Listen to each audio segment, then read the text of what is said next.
finale, the Ohio State Buckeyes. That's it. Oh, yes, you OSU fans. It's the big one. Week 12, 2016. Emmet, Brady, your host here. Another episode of the Buckeye broadcast. It all comes down to this, and we wouldn't have it any other way. Ohio State and Michigan on a blustery Saturday afternoon in November. I can't remember a time when the world of sports fandom has been more excited about a Saturday game, at least not here in Ohio and Michigan. Number 2 Buckeyes, number 3 Wolverines. It's the way it should be. Last week the Buckeyes looked pretty sharp, coming off of a big win over Michigan State. They squeaked it out. Actually, they didn't look very sharp, but they looked good enough to get into this game. The Wolverines, of course, lost 2 weeks ago to a clunker in Iowa. Probably the biggest game in Iowa history, but it doesn't really matter what happened before. It only matters what happens this afternoon, and we're talking about resilience here. That's the DAYMA topic for today's show. How do you bounce back during a game, during a quarter, after a tough play in life? There's psychological and physiological components to resilience. We'll talk about that on today's broadcast. It's going to be a short one, though. Not much to say. Michigan State game.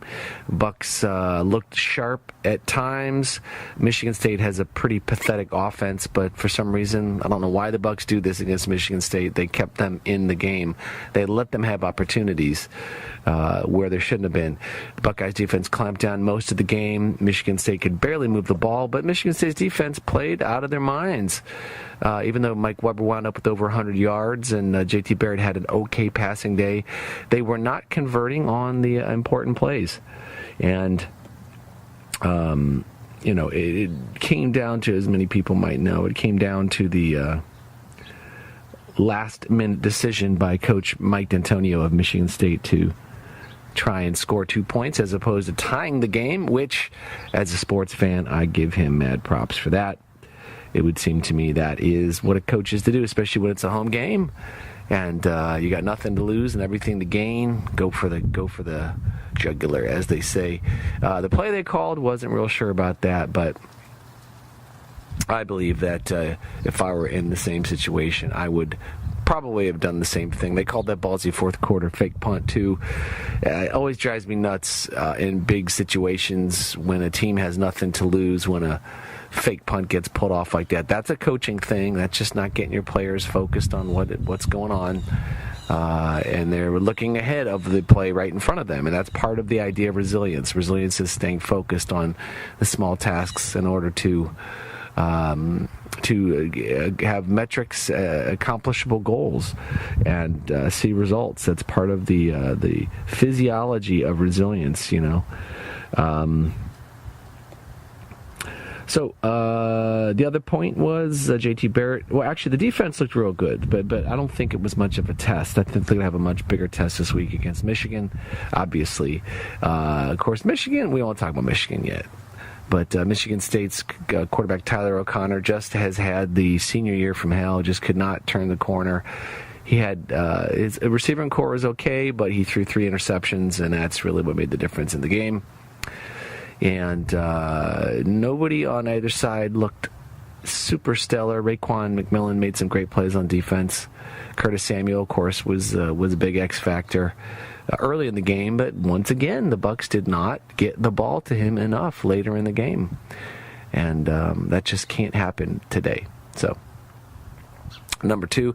Now, there's some issues about the number 2, number 3 thing. I won't get into the details right now, but obviously Ohio State has to win this game to have a shot for anything further, but they have to win the game, period, because it's a pride thing, right? And I also think that the Michigan overall this season, I think Michigan has played better per game than the Buckeyes have. The Buckeyes squeaked out a couple close clunkers, and that's not to say that I think they're a better team. Now, Michigan is down a very important player, the player who came back around in order to play with Jim Harbaugh, their quarterback Spieth. Jordan Spieth, is that his name? Wilton Spieth. He's out, and that's the biggest thing of the game. That's the biggest injury of the game. His bad shoulder against Iowa. That's just a disaster for that team. What happened in Iowa? Backup John Korn played last week. Didn't show too much. Their offense really sputtered. And Ohio State has one of the best pass rushing defenses and passing defenses in the league. Now, Michigan's got a really good running game, and this has been one of the sore points. Even like against Penn State and against Michigan State, Ohio State was vulnerable to big runs, misdirection plays, and even big runs up the middle. 20, 30-yard runs that later in the game, too, which was really a tough thing to watch. So the Buckeyes linebackers are really going to have to play the run really, really hyped up and leave, I think, a lot of the pass defense to the D-backs. And on offense, of course, we know the game. Everybody talks about the superstar linebacker player, chimeric player, the man of all positions, Jabril Peppers, nickel corner, safety. I think it's going to be some assignments that are key matchups. Can Curtis Samuel get available? Can he get the ball 10 to 15 times today in his hands? Can Mike Weber take the pressure off of the third down situations by getting 3 to 4 to 5 yards per carry out of the backfield? He has proven to be very, very tough in such short distance types performances, and so that's going to be a big one. And again, I've said before, I think the breakout player of the game has got to be Ball for Ohio State. He is the big tight end. He can catch the ball. He's shown some real signs of excellence this year, but not consistency. So I think he's going to have to show up. And I think the other big play is going to be the special teams. This is where Ohio State has looked awesome this year. Tyler Durbin, the field goal kicker, has been nearly perfect, except for that terrible block against Penn State, field goal. The punting game, the same thing, has been great all season. That is where there will be a lot of positioning, because there's not going to be a ton of scoring in today's game. It's not going to be a high points affair necessarily, unless the quarterback issue for Michigan becomes apparent. That could give the real advantage to the Buckeyes. So, when you're talking about bouncing back from losses, both of these teams have had to do it, and that's all about resilience. Now, resilience is a physiological thing. The ability to cope with change is really the strict definition of it. But how quickly does it happen inside with somebody's own experience, and how does it happen on the football field? Interesting enough, in some military studies that have been done, and research that has been done on units that perform well, they found that it's dependent on the group support. Unit cohesion and morale is the best predictor of combat resiliency within a unit. Now, of course, this definitely has applications to the gridiron. Resilience is highly correlated to peer support and group cohesion. Units with high cohesion tended to experience a lower rate of psychological breakdown than units with low cohesion.